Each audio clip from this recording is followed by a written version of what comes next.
বন্ধুগণ, আজকে আমি আপনাদের সঙ্গে শেয়ার করব শিমের একটি সহজ পদ, যেটা ভাত, রুটি, পরোটার সঙ্গে দারুণ লাগে আর খুব কম কম টাইমের মধ্যে এটা তৈরি করা হয়।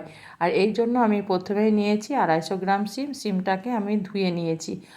এবার আমি শিমটাকে কেটে নেব। তার জন্য প্রথমে আমি একটা চাকু দিয়ে মাথা কেটে যে সুতোর মতো অংশটা থাকে ওটাকে আমি বাদ দিয়ে দেব। দিয়ে আমি ঠিক মাঝ বরাবর এইভাবে কেটে নেব। আবারও আমি একটা শিম এইভাবেই নিয়ে নিলাম। আর এইভাবে আমার মাথার অংশটাকে কেটে টেনে সুতোর অংশটাকে বাদ দিয়ে দেব। এই রকম করে আমি সমস্ত শিমগুলোকে কেটে নেব।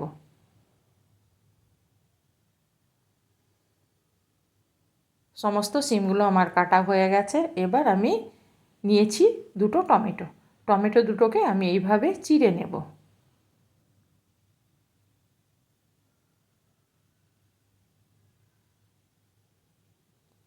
এবার আমি নিয়েছি একটা ননস্টিক কড়াই। কড়াইয়ের মধ্যে আমি শিমগুলোকে দিয়ে দিলাম আর দিয়ে দিলাম টমেটো দুটো।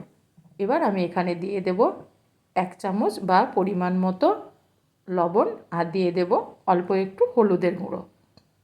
দেওয়ার পর আমি এখানে দিয়ে দেব 1 চামচ সর্ষের তেল। তেলটা দেওয়ার পর আমি এখানে 1 কাপ জল দিয়ে দেব। দিয়ে গ্যাসের মধ্যে বসিয়ে দেব। গ্যাসটা ধরিয়ে দিয়েছি। এবার এটাকে ঢাকা দিয়ে আমি সেদ্ধ করে নেব। 2 মিনিট সেদ্ধ হওয়ার পর আমি এটাকে একটু উপর নিচ করে দেব, যাতে উপরের শিমগুলো ভালোভাবে সেদ্ধ হয়। আবারও আমি এটাকে ঢাকা দিয়ে দেব। মিনিট 3 পর আমি আবারও ফিরে এলাম। এবার আমি এগুলোকে একটু নেড়ে নেওয়ার পর আমি 1 মুঠ দিয়ে দেব এখানে কলাইশুঁটি বা মটরশুঁটি।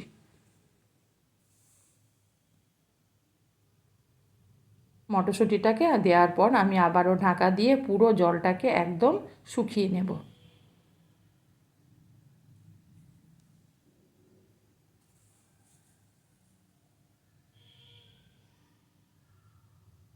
দেখুন বন্ধুরা, পুরো জলটা আমার শুকিয়ে গেছে। যা অল্প অল্প আছে সেটা আমি পরে এটাকেও আমি শুকিয়ে নেব।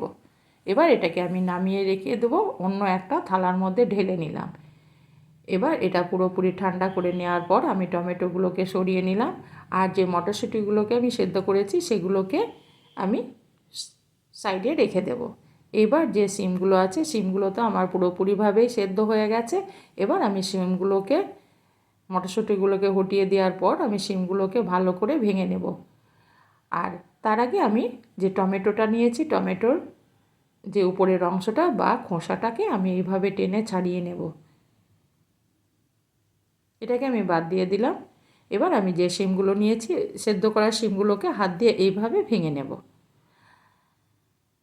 সহজেই এগুলো ভেঙে যাবে, যেহেতু আমি শিমগুলোকে ভালো করে সেদ্ধ করে নিয়েছি।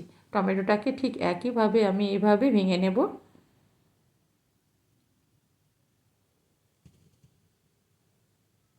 এবার আমি কড়াইয়ের মধ্যে বসিয়ে দিয়েছি একটা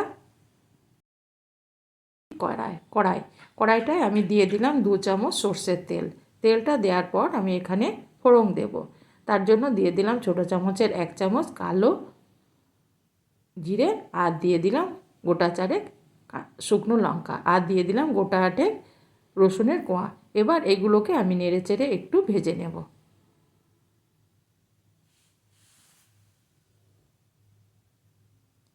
এগুলোকে আমি কিছুক্ষণ ভেজে নেওয়ার পর আমি এখানে দিয়ে দেব একটা মিডিয়াম সাইজের পেঁয়াজকে আমি কেটে রেখেছিলাম, সেটাকে দিয়ে দিলাম।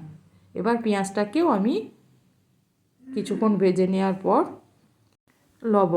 লবণটা দেওয়ার পর পেঁয়াজটা তাড়াতাড়ি নরম হয়ে যাবে। পেঁয়াজ রসুন সমস্ত কিছুই আমার নরম হয়ে যাবে। এবার আমি এখানে দিয়ে দেব, পেঁয়াজটা আমার নরম হয়ে গেছে। এবার আমি এখানে দিয়ে দিলাম যে সেদ্ধ করা শিম আর টমেটো, সেটাকে দিয়ে দিলাম। মটরশুঁটিটা আমার নরম হয়ে গেছে। এবার আমি এগুলোকে নেড়ে চেড়ে কিছুক্ষণের জন্য ভেজে নেব।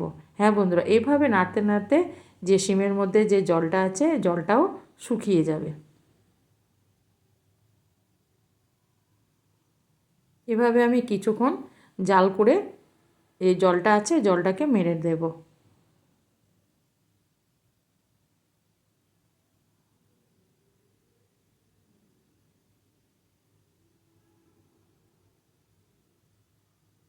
জলটা আমার শুকিয়ে গেছে। এবার আমি এখানে দিয়ে দেব কিছুটা কুচনো কাঁচা লঙ্কা। কাঁচা লঙ্কাটা ঝালটা আপনারা আপনাদের পছন্দ মতো দিবেন। আমি এখানে 2টো কাঁচা লঙ্কা ব্যবহার করেছি। আর যেহেতু কাঁচা লঙ্কাটা একটু ঝাল ছিল, আর দিয়ে দিলাম কিছুটা কুচনো ধনেপাতা। ধনেপাতাটা দেওয়ার পর আবারও আমি ধনেপাতাটা কাঁচা লঙ্কাটাকে ভালো করে শিমের সঙ্গে এভাবে নেড়েচেড়ে মিশিয়ে নেব। পুরোপুরি আমার জলটা একদম শুকিয়ে গেছে। এবার এটাকে আমি নামিয়ে নেব বা গ্যাসটাকে বন্ধ করে দেব। দিয়ে আমি একটা প্লেটের মধ্যে এটাকে ঢেলে নেব। দেখুন বন্ধুরা, আমি একটা প্লেটের মধ্যে উঠিয়ে নিচ্ছি। তারপর আমি গরম ভাতের সঙ্গে কিংবা রুটির সঙ্গে গরম গরম পরিবেশন করব। যেমন দেখতে মজাদার তেমনি খেতেও মজাদার। পুরো ভিডিওটা দেখার জন্য আপনাদের অসংখ্য